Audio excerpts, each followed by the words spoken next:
धैर्य एक ऐसी चीज है, अगर आपके पास है तो दुनिया में कोई ऐसी ताकत नहीं जो आपको हरा दे। अक्सर लोग धैर्य ना रखने की वजह से हार जाते हैं। अगर आप सोचते हैं कि हार मान लेने से आप जीवन में आने वाली परेशानियों से बच जाएंगे, तो ऐसा कभी नहीं हो सकता, क्योंकि परेशानी जीत का दूसरा पहलू है और इससे बचा नहीं जा सकता, बल्कि इसका सामना करके जीत हासिल किया जा सकता है। सच्चाई और ईमानदारी से जीती गई लड़ाई हमेशा सुकून देती है, जबकि धोखे से जीती गई लड़ाई हमेशा दुख और हताशा का कारण होता है। अगर आप असली खुशी की तलाश कर रहे हैं तो आप लोगों को सफल बनाने में उनकी मदद कीजिए। आप कभी भी किसी को धोखा देकर आगे बढ़ने में अपनी बहादुरी मत दिखाइए, बल्कि लोगों को सफल बनाकर बहादुर बनिए।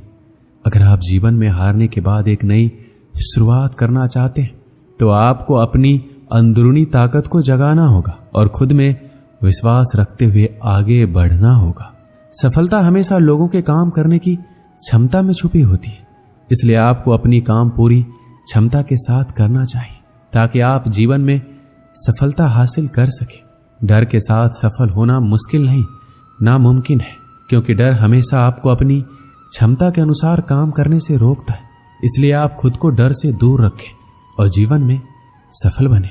श्री कृष्ण कहते हैं, जब कोई आपकी प्रशंसा करे तो आप खुश होने के साथ साथ और बेहतर प्रदर्शन करने के लिए तैयार रहना, वरना जो आज प्रशंसा कर रहे हैं वो कल आपकी बुराई करने के लिए तैयार रहेंगे। जो हार जाते हैं वो हमेशा एक के बाद दूसरा नया काम करने के लिए तैयार होते। शायद वो ये नहीं जानते कि बार बार नया काम शुरू करने से लोग सफल नहीं होते, बल्कि हर काम को अलग ढंग से करके सफल होते। इस धरती पर हर किसी को अच्छे दिन गिनकर मिले हुए हैं, इसलिए आप अपने मिले हुए अच्छे दिन को जीवन में सफल होने के लिए खर्च करें, ना कि दुखी और निराश होने में। खुद को आप इतना मजबूत बना लीजिए कि आपके सामने आने वाली समस्याएं कमजोर हो जाए और आप उन्हें हराकर अपने सपने को पूरा कर लें। जब कोई आपकी आलोचना करे तो आप उसे धन्यवाद दें, क्योंकि यही वो आदमी है जो आपको और अधिक बेहतर बनाने में आपकी मदद करता है। लोग बहुत अधिक काम करने से उतना सफल नहीं होते जितना वो एक काम को अधिक बेहतर ढंग से करने से होते हैं। यदि आप सफल होने के लिए प्रयास कर रहे हैं तो आपको शिकायत ना करने का संकल्प लेना होगा, क्योंकि शिकायत करने वाले कभी सफल नहीं होते। यदि आप किसी लक्ष्य को पाने के लिए आगे बढ़ रहे हैं तो लोग आपसे बार बार कह रहे हैं आपसे ये नहीं होगा, और आपको इससे कोई फर्क नहीं पड़ने वाला जब तक आप खुद से ना बोलें कि आपसे ये नहीं होगा। यदि आप जीवन में एक बड़ी सफलता हासिल करना चाहते हैं तो आपको हमेशा इस बात पर विश्वास बनाए रखना होगा कि आपको तब तक कोई नहीं हरा सकता जब तक आप खुद नहीं हारना चाहेंगे। हारे हुए आदमी को दया और करुणा की आवश्यकता नहीं होती, बल्कि उसे अच्छे सलाह की आवश्यकता होती है, क्योंकि आप कभी भी हारे हुए आदमी के लिए दया और करुणा की भावना ना रखें, उसे अच्छा सलाह दें। अगर आपका वक्त खराब चल रहा है तो आपको दुखी और निराश होने के बजाय इस बात पर ध्यान देना चाहिए कि आपका वक्त अच्छा कैसे होगा और आपको इसके लिए क्या क्या करना होगा। तन का हारा आदमी आज नहीं तो कल जीत जाएगा, पर मन का हारा आदमी कभी नहीं जीत सकता। इसलिए अपने मन को इतना मजबूत बनाइए कि लाख मुसीबतों के बाद भी डटकर खड़ा रह सके। श्री कृष्ण कहते हैं, दूसरों को समझने की कोशिश करेंगे तो आप कभी भी नहीं समझ पाएंगे। यदि खुद को समझने की कोशिश करते हैं तो आप खुद को और दूसरों को भी आसानी से समझ सकते हैं। इसलिए दूसरों को समझने से अच्छा है खुद को समझा जाए। गरीब उसे नहीं कहते जिसके पास पैसा नहीं होता, गरीब तो उसे कहते हैं जिसके पास अच्छे विचार और व्यवहार नहीं होते। इसलिए अगर आप अमीर बनना चाहते हैं तो आप अपने विचारों और व्यवहारों पर ध्यान दीजिए। आपको ये सोचकर दुखी नहीं होना चाहिए कि आप अकेले हैं, क्योंकि जब आप पैदा हो रहे थे तब आपको ये नहीं पता था कि दुनिया वीरान है या लोगों से भरा पड़ा है। यदि आप चाहते हैं आपका वक्त अच्छा हो तो आप इस बात की शिकायत कभी ना कीजिए कि आपका वक्त खराब है, क्योंकि बुरे वक्त से ही आपके अच्छे वक्त का जन्म होता है। आपको ये सोचकर निराश नहीं होना चाहिए कि कोई आपको त्याग दे, बल्कि आपको पूरी लगन के साथ अपने सपनों को हासिल करने में लगे रहना चाहिए, क्योंकि जिस दिन आप ऊंचाई तक पहुंच जाएंगे लोग आपको देखकर पछताएंगे। श्री कृष्ण कहते हैं, यदि आप पूरी लगन के साथ काम करते हैं तो आपको फल की चिंता करने की आवश्यकता नहीं है, क्योंकि आपके फल की चिंता ऊपर वाला कर रहा है। वो जो देगा अच्छा देगा। यदि आप मैदान में उतर चुके हैं तो आपको तब तक लड़ना है जब तक आप जीत नहीं जाते। मैदान छोड़कर भागने वाले ना घर के होते हैं ना घाट के। इसलिए आप हिम्मत बनाए रखिए और जीतने के लिए लड़ते रहें जब तक आप जीत ना जाएं। सिर्फ एक हार से आपकी किस्मत तय नहीं होती, बल्कि कई बार हारने के बाद भी किस्मत बदलती है, मतलब आपको जीत मिलती है। इसलिए हर हार के बाद एक पूरे जोश के साथ आगे बढ़िए। अगर आप में सुनने की कला है तो आप में बोलने की कला भी है, क्योंकि जो ध्यान से सुनता है वही ध्यान से बोलता है। अच्छा दिमाग और अच्छी कोशिश इंसान को कभी हारने नहीं देते। इसलिए आप अपने दिमाग को जितना हो सके उतना अच्छा करें और हर काम में अपना 100% दें। श्री कृष्ण कहते हैं, यदि आपका मन अंदर से मजबूत हो तो ये तय है, आप ना कभी झुकेंगे और ना कभी टूटेंगे, बस आगे और आगे बढ़ेंगे। अगर आप किसी चीज के लिए दिल से दुआ करते हैं तो वह चीज आपको तब मिलती है जब आप उसको संभालने के काबिल हो जाते हैं। जैसे सफलता। आप अंदर से जितना शांत होंगे, आपके विचारों में उतनी ही गहराई होगी और आपका जीवन उतना ही अधिक समृद्ध होगा। इसलिए आप हमेशा अंदर से शांत रहें और जीवन का आनंद लें। सपनों को पूरा ना कर पाने के लिए किसी और को दोषी नहीं ठहराना चाहिए, क्योंकि जब सपने आपके तो उसे हासिल करने के लिए प्रयास भी आपको ही करना पड़ेगा।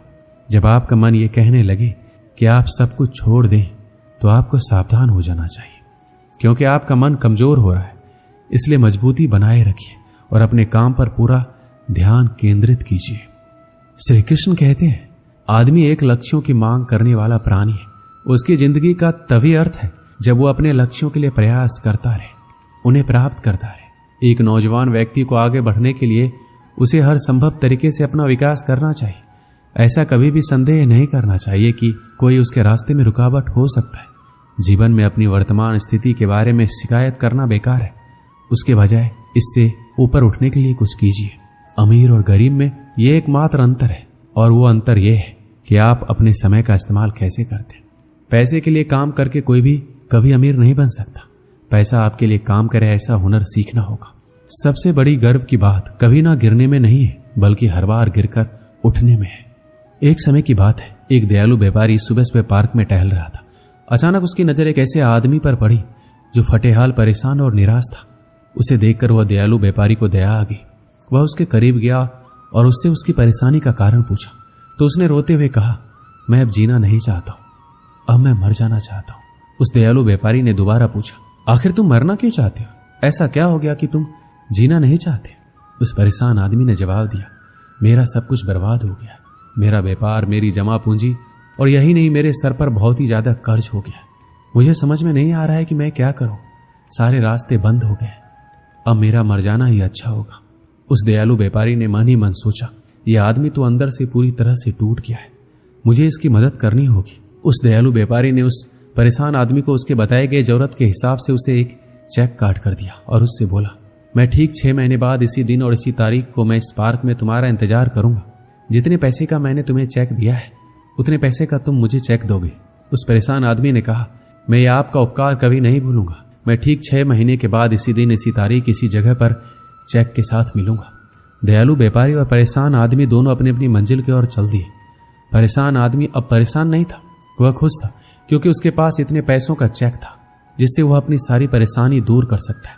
अब चेक बजाने की बारी आई तो परेशान आदमी ने खुद को समझाना शुरू किया, मैं इस चेक को नहीं बजाऊंगा, मैं इसे सुरक्षित तरीके से अलमारी में रख देता हूं और एक बार फिर मैं पूरे जोश के साथ बर्बाद हुए बिजनेस को खड़ा करने का प्रयास करता हूं। अगर नहीं हो पाया तो चेक अलमारी में ही रहेगा, इसे बजाकर मैं अपना सारा कर्ज उतार दूंगा। उस परेशान आदमी ने चेक को अलमारी में रखकर एक बार फिर पूरे जोश के साथ अपने बर्बाद हुए बिजनेस को खड़ा करने में लग गया। वह दिन रात कड़ी मेहनत करने के बाद अपने बिजनेस को धीरे धीरे आगे बढ़ाने लगा। लगभग 3 ही महीने बीते होंगे कि उसका बर्बाद हो चुका बिजनेस अब फिर से दौड़ने लगा। उसने बिजनेस की कमाई से अपना सारा कर्ज चुकता कर दिया। वह अब अमीर हो चुका था, उसके पास किसी चीज की कमी नहीं थी। उसे अलमारी में रखे चेक को बजाने की जरूरत ही नहीं पड़ी। जब चेक लौटाने का समय आया तो वह दयालु व्यापारी को चेक लौटाने निकल पड़ा, जो उसका पार्क में इंतजार कर रहा था। उस दयालु व्यापारी ने उस परेशान आदमी को सूट बूट में देखकर पहचान नहीं पाया। जब वह परेशान आदमी उस दयालु व्यापारी के पास आया तो उसे अच्छे से पहचान लिया। परेशान आदमी अब अमीर हो चुका था। उसने उस दयालु व्यापारी को चेक लौटाते हुए कहा, मुझे इसकी जरूरत नहीं पड़ी। तब दयालु व्यापारी ने कहा, वैसे ये चेक किसी काम का नहीं है, ये एक नकली चेक है। मैंने इसे तुम्हें सिर्फ 2 पल की और जिंदगी मिल जाए इसलिए दिया था। जब ये बात उस परेशान आदमी ने सुना जो अब अमीर हो चुका था, तो उसके पैरों तले जमीन खिसक गई। वो ये सोचकर हैरान था कि अगर वो खुद पर विश्वास करके पूरे जोश के साथ प्रयास ना किया होता तो उसका क्या होता। सोचो, खुद पर विश्वास और लगातार प्रयास से बर्बाद हुए जीवन को भी एक बार फिर से सफल बनाया जा सकता है। दोस्तों, इस वीडियो में बस इतना ही। मिलते हैं अगली वीडियो में। अपना ख्याल रखिएगा। जय श्री कृष्ण।